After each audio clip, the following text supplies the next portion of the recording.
We believe that some degree of privacy will become fundamental part of every single DeFi protocol. I believe Dark Lake is the right way to do this privacy in the sense it's low latency, is cheap on compute, it solves all the practical cases that we need to solve. We're very bullish on bringing this tech to market. I think with perps, we're going to be out there soon.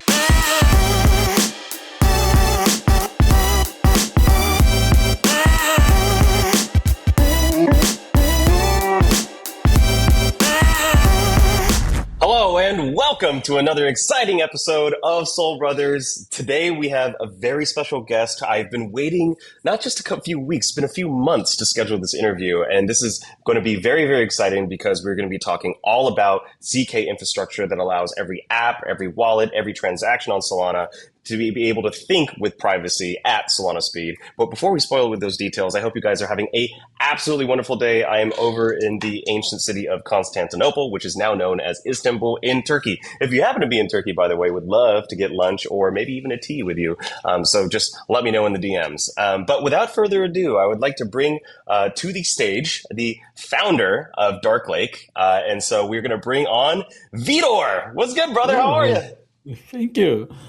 Nice to be with you again. Yeah. Yeah, tutto bene. Thank you. Yeah, tudo bem. So if I'm not mistaken, actually you're from Brazil. Is that correct? Yeah, I'm from Rio. Yeah. Oh, okay, you're from Rio.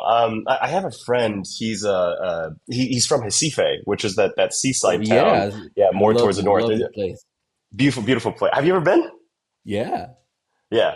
But now, if, as I understand it, you're actually over in Europe, and don't need you to tell the exact location, but just kind of Oh curious, like, no, I'm very public. I'm in Poland. Yeah, I'm in I see. Potsdam, which is yeah, Right. yeah, But I was reading a little bit on your background, and you have a really fascinating backstory. You actually started, it seems, with material sciences, and then oh along yeah, the way, created a wallet that had gotten a little bit of traction, Pillar, over on Ethereum. And from what I can see on your own personal writings, you still make time to tinker on maybe some side projects, for example. Being able to see like a bunch of different works of art, but not in Chrome, but like just as a desktop wallpaper background. So it's very clear to me that you're a creator, you're a builder, you're someone who likes to hmm get their hands dirty with all kinds of projects. It's not just the ZK side. It's truly like you love to make things, right? So would love for you to give a little bit more of an overview of kind of who you are as a person and like, why do you sure. love to build so much? To be honest, I'm just one more of the nerdy kids. Someone put a computer in front of me when I was 7. They taught me how to code, and I've been doing it ever since. And I did went to school to be a material scientist, and I ended up somehow in a random internship with the government institute that makes satellites in Brazil, and I was started writing software for material scientists, and I've been writing software well ever since someone I could realize I could be paid to do that, and yeah, out of college, I had a small startup. We used to take thin slices out of like engine blocks and calculate Oh, some properties. Yeah, put on the microscope, calculate some properties, and it was really cool. I had one client that was Fiat. I only had one client, that's why it no longer exists. And I end up working for a bunch of big tech companies. Did a stint at founded Pillar in the 2017, first big bull run. At time in London, Pillar was essentially a Ethereum wallet, which is started the well was probably one of the earliest like smart wallets, and nowadays an account abstraction toolkit called EtherSpot. But yeah, we had some very good traction during roughly around the pandemic. Someone invited me to join Meta, and I was oh, like yeah, I was super excited because they invited me to go to the AI part of the world again and do build hardware. Actually, I was in a project called Grand Tet on building the hmm. big machines for training LLM models. and hated it, and I was very very bored. Yeah, because it's big tech, and you're coming from crypto. You're used to crypto. You got this all craziness. You can tell someone, "Hey, let's change the world. Let's invent a new financial ecosystem," and people take you Mhm. seriously. And then you're working for big tech. You're doing very small things. It's very hard to convince anyone to do anything. I was like, "Oh no, I can't do that." And I was dating a Polish girl at the time, so I moved to Poland and bumped into Solana and found the dark lake. I see. Well, it's really interesting to see your switch from material sciences over to crypto because, well, I mean, could you let people know what exactly material sciences is? Like, I think there's some people in the audience that might not even understand like what that field of study is all about. Oh, material science is actually a very, large field. It can go from the people who deal with like iron and smelting and to make steel, Hmm. all the way to people that do quantum for nanotechnologies. Um, in the way, if you take something like a piece of metal, it has a small structure inside. It looks like small crystals, one touching each other. And the way these crystals are touching or shaped influences how the material behaves, how strong it Mm, is, how ductile it is. So we studied this small structure, and most of people this become industrial. But for me, this always what I did from the beginning was take computers and try to analyze how these structures look. So mm. for me, moving into computer science was eventually very natural. I ended up getting a degree in computer science lately. So yeah, it's a field of view. It was for me it was a very natural transition. I see, I see. Because you were already working more on the software side, analyzing these particles on a, I want to say molecular level, but maybe it's even deeper than that. It's not my Oh, it can forte. be atomic, yeah. If you look at the yeah. Yeah. But then that naturally, obviously, if you're a software engineer, then at some point, I'm sure you're going to run into the blockchain, right? And what you can build on there. But it sounds like what you really care about is impact, right? Because I mean, nothing's worse than when you have this what you feel is like a very crazy, interesting idea, and then just like the people around you kind of suck all the energy out of the room and say like, like you can't really do it. But with crypto, it seems like you really found a home, right? So like, what really Yeah. attracted you to this community? To be honest, for me, yeah, crypto I think it has it has a different energy in the terms of like you can be extremely, I don't know, audacious and say, hey, let's well, I got a friend that's building, putting satellites in space right now, and all based on a crypto project, and you can be audacious and build things, and people believe you. And Hmm. I think this energy is quite unmatched. Maybe parts of the AI space have this now, but I think during Web 2, this really didn't exist anywhere but crypto. Hmm. I'm really struck by your writing because it seems to me that you're not very money motivated. It seems like you're much more motivated by principles of fairness, transparency, collaboration with other like-minded individuals. Like, what has informed this psychology? Like, why do you operate in this way, right? Like, it seems like you have a very specific, opinionated worldview. Like, where does that all come from? Oh, that's a good question. Yeah, to be honest, there is a weird branch of pedagogy of teaching kids how to behave called pedagogy. I went to a different school which teaches essentially how to kids allow to self-organize and eventually we used to pick our own homework and things like that. And I used to love that. I still do. And for me, it was a very interesting experience, but it also became very hard to believe in traditional structures. I don't get along very well, and so I kind of like the idea of being able, in crypto, you build these small, almost villages of like-minded people that are just building things together because it's cool, Hmm. and yeah, make. money is nice, but quite frankly, at some point, it's a number and it goes up, goes down, and if your happiness depends on that, you're gonna be very stressed in your life. So then, like, out of all the potential things that you could have worked on, right? Like, I mean, obviously, there's an infinite amount of things that you could be working on, and it's very clear that you have a very wide set of interests. Why privacy? Why Dark Lake? Why ZK? Could you explain some of the motivations behind that? And if you don't mind, I'm actually going to show this as well, which is the Dark Lake website. Think securely, connect freely. So yeah, just tell us a little bit more about like why Dark Lake? Why did you decide that you were going to work on this specifically?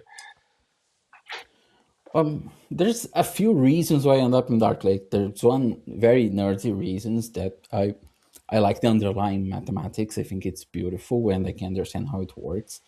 But there's also a fundamental practical aspect in the sense good markets are fair markets, and fair markets are markets where the information flows in a way that's essentially actable to everyone. No one has access to information before anyone else. And one of the ideas for Dark Lake is that, well, some people have an informational advantage because they sit early in the process, RPC providers, validators.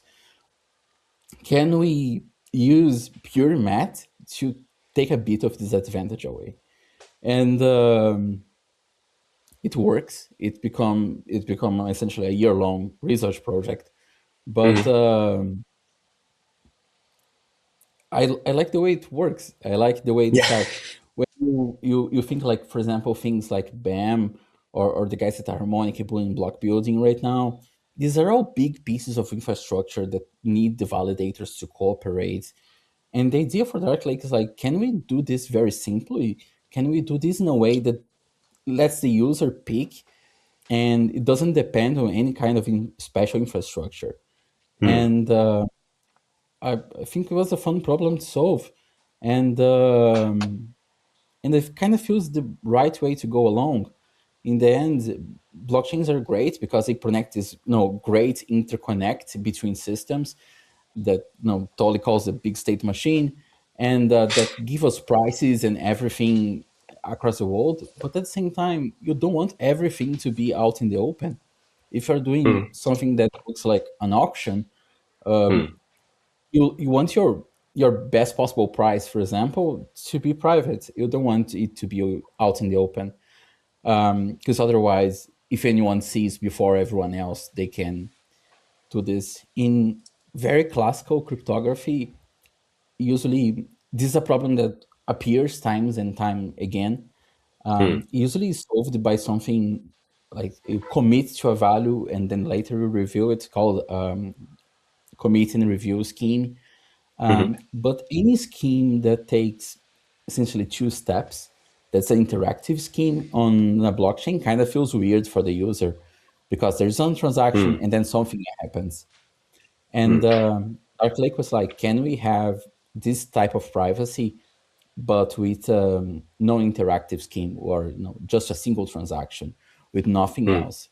We restricted our options of like how to build very deeply, and mm. yeah, it was fun. Building difficult things are it's fun. Well, I mean, so break it down in plain language for just your average Joe, right? Like, why should they care about Dark Lake? What does it actually mean for them? I totally hear you that this is a system that levels the playing field, especially when you're competing against the likes of people who get the order flow first, right? Hmm. But like, what would this mean for let's say your mom, right? If she were to like start investing on Solana or like holding RWAs or using stable coins, just like what would it mean for or even like a developer who's working on agentic commerce and is sending X402 requests, or maybe there's a financial component. Paint us a picture. Sure. No. Yes. I think, for example, let's take one specific market, right? Because there's a difference between like the Dark Lake, the underlying technique, and the Dark Lake, the products.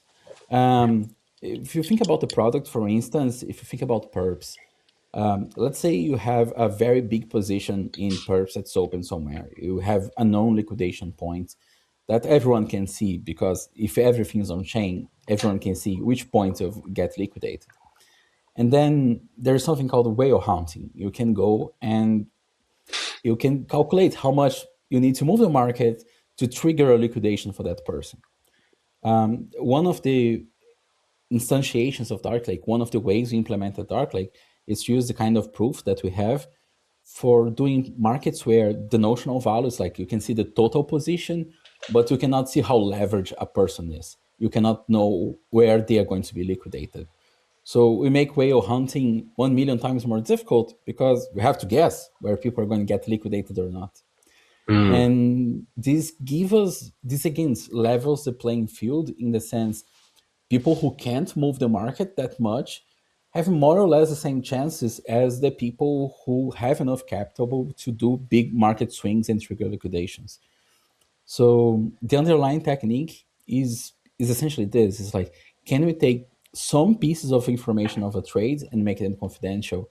And it is something that you need in practice for most of the trading products. You need it for perps.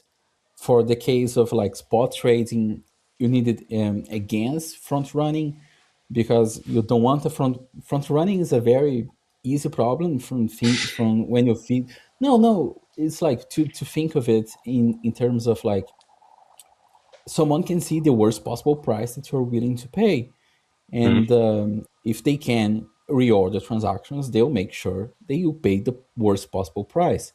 And mm, Dark Lake is the it's a very like almost simplistic way of thinking, like, can we hide the worst possible price?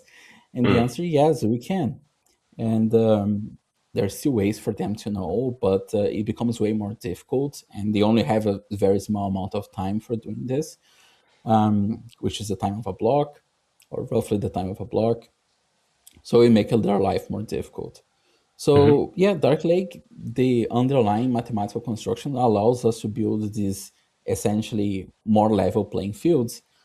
And quite frankly, in the end, why level playing fields matter is not really a question of only being fair and equitable, which is nice, but we know from economic theory that efficient markets are equitable markets, and we know they produce better prices.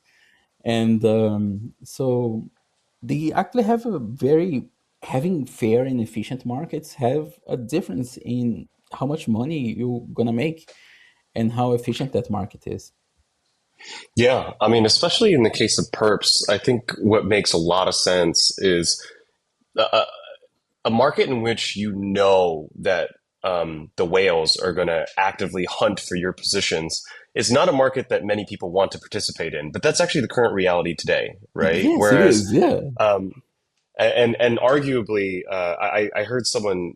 This is definitely not from me. I'm just parroting a point made by a much more intelligent friend.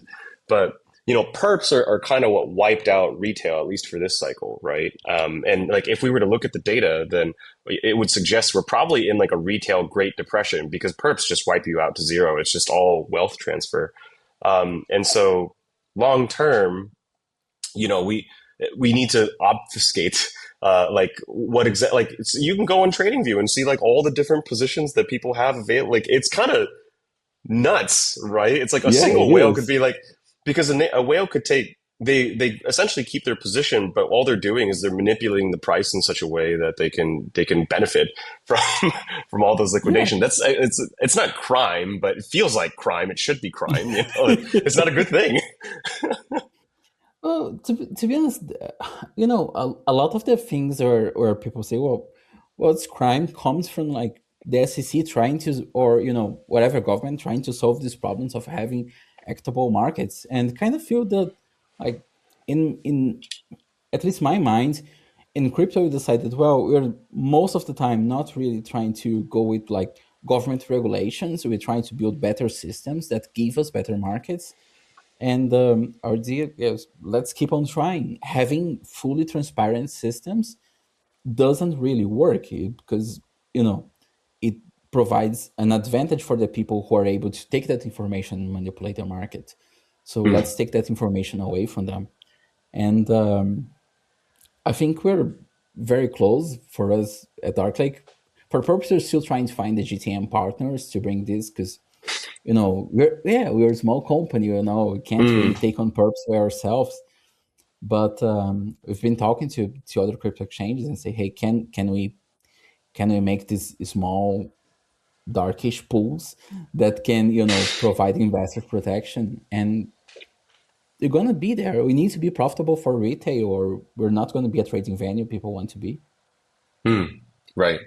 Um, I'm wondering how you see the future of privacy as it pertains to agents, right? Are you playing around with agentic coding these days? Okay, Yeah, perfect. And obviously you're familiar with X402. We talked before this call. You clearly know what that is. Could you actually let people know like why X402 is so exciting, especially for like agents who are going out in the world and executing our commands? yeah. I don't know if I can talk about Export 2 specifically, but yeah, I we've see. I see. been yeah, we've been deep in. For me, it's been crazy months, right? Because essentially 1 year ago, I couldn't really do advanced maths with agents, and ever since GPT 5.2, I can. And there is a bunch of essentially math specialized LLMs now, like Aristotle and Flia from Google and Harmonic, that are solving like classical problems in mathematics. So yeah, a lot of the Dark Lake protocol, a lot of the equivalent of an audit was Hmm. revealed by the advanced advanced agents, and it's just cool. It completely changed how you would build ZK or essentially build mathematical primitives in last Right. 6 months of life. Well, what does privacy look like in that context, right? Like I imagine it for whatever reason to be payments, which is what X402 is. Instead of having to open up a API, like have like an account and then get an API key, you could simply just call to the API, send a microtransaction of like stable coins, and like you get access to the data that way, right? Do you think privacy would be important in this context? I actually I can't think that far ahead. So I have no idea what that might look like, but I thought maybe you might have some thoughts there. So and the answer is complex, but yeah, let's break it down. So payments, they have essentially, if you think of, let's think of traditional payments. Let's think of you're going with your card and paying and tapping on something. There are two things being exchanged there. There's an exchange of value, which is how much is being transferred, and there's also an exchange of information of who is paying for what and when. We can in blockchain we often tend to break down the two of them. But in fact is in the real world, as you move into away from pure financial transactions on a chain, on unregulated markets, to something that's more complex, you want to prove something. For example, let's say you want to search for data and you want to prove that a user has actually appropriate age to be receiving this data, or has an ID that belongs to a jurisdiction that has access to this data. And you Hmm. can do this you can transfer this information data in two ways. You can either do the classical way where people build accounts and send documents, but this won't translate to fully automated commerce. And one of the way that this translates in fully automated commerce is by proving identity through all ZK proofs, where you're essentially not sharing the data, but you're sharing a proof that says, "Hey, I can perform this action." The classical thing is like stocks. If you're trading stocks, either you're doing KYC with someone and someone has a big allow list somewhere that say, "Hey, this wallet can trade." But you really don't want to allow lists everywhere, and you don't want to be KYCing everywhere. You much rather say, "Hey, I have this ZK proof that says I'm over 18 and that I possess an ID card from this jurisdiction, and I can prove that I have it, and it's been issued in the last 3 months." And so ZK proofs for identity are a fundamental part of commerce if we're going to move into automated commerce, in my view. Mm, right. Okay. I really appreciate that. And also just kind of looking at the general roadmap for Dark Lake. It seems like you have three products that are cooking. And please correct me if I'm wrong. You have the ZK AMM. You have PerpDex coming soon. And I think you're looking for a GTM partner there. And then something called Siga, which I have not heard of before, actually. So would love to get a little bit more alpha. What is Siga? So Ziga is the underlying tech behind the ZKMM and the perps. Mm, Um, there is essentially, when you talk about ZK proofs, traditional ZK proofs, they if you think of them as little boxes, they have like inputs and outputs, mm, and you'll take a picture of this little box, and that's a ZK proof with a mm, certain inputs and certain outputs. And on traditional way that builds snarks or any kind of ZK proofs, the way these inputs and the picture, they have a strong correlation. You need to have to prove that this picture is real. You need to have the exact same inputs. This is fine for main use cases. This is not fine for other use cases. For example, when you have a proof that one of the inputs is, for example, a price, prices are changing constantly between the time where the user generates a proof and the time where the proof is verified. A price is likely to change. So that's one of the big reasons you don't see markets with ZK proofs. mm. So what we went, myself and big friend of mine who's also a big nerd, bigger nerd than me. We went back into the maths that build ZK proofs and say, hey, can we build weird ZK proofs? Can we build ZK proofs where some of these inputs are something that we can change and check if they are available? We can see some other people doing this. So I believe this is the trend. These dynamic snarks or dynamic public inputs, as we call them, will be a thing for ZK. Um, but yeah, I think we're like the first like practical implementation to hit the market. So yeah, this is Are how we power our tech. are are dynamic snarks more efficient in processing the transaction than you? Because you were mentioning that there's this kind of gap in between, the proving of the zk proof, and there in that gap you can have price fluctuation. So like, how does like a dynamic snark address that? So a dynamic snark essentially allows us to ask. So when you have a traditional snark, you can take a snark and ask one question: is this snark Mm, valid? And with dynamic snarks, you can say, hey, is this snark valid with this price or with this range? And mm, so it allows for some degree of fluctuation on an input. And this is a different question that traditional snarks answer. The traditional way to do this is to use something like Archium or Zama, where you're mm, essentially using an external system to the blockchain, like a series of Archium nodes or Zama nodes. And this introduces latency. And we know that markets, they thrive when they are low latency. They want to be, information want to flow as fast as possible. yes.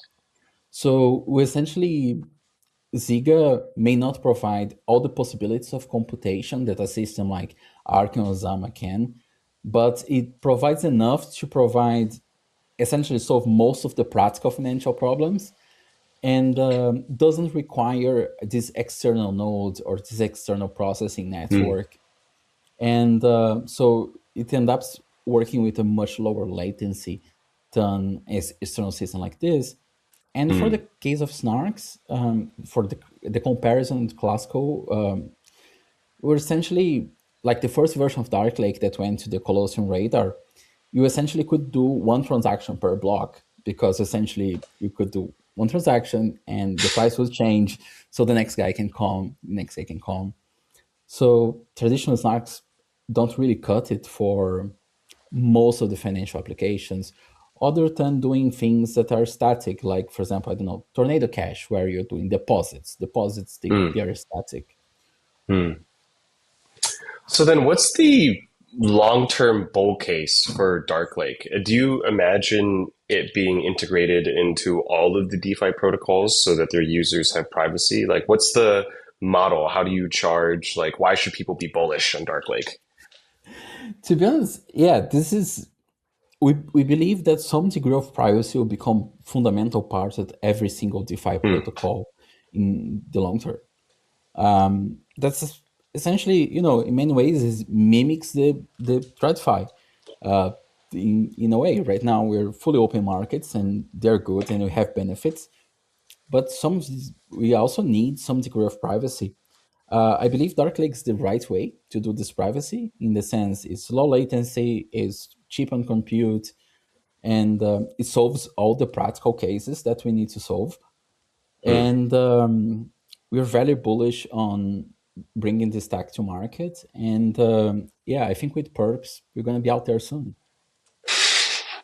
Well, we wish you best luck. And of course, if I can be helpful in any way in trying Oh, to integrate with more perp dexes, please do let me know. But yeah. that is going to wrap up our interview with Vitor today. I really appreciate Appreciate. all the alpha that you shared about like why Dark Lake is different from existing solutions, as well as like I just learned more about ZK today. So that's it's always a win when you learn something new. Cool. So W's in the chat.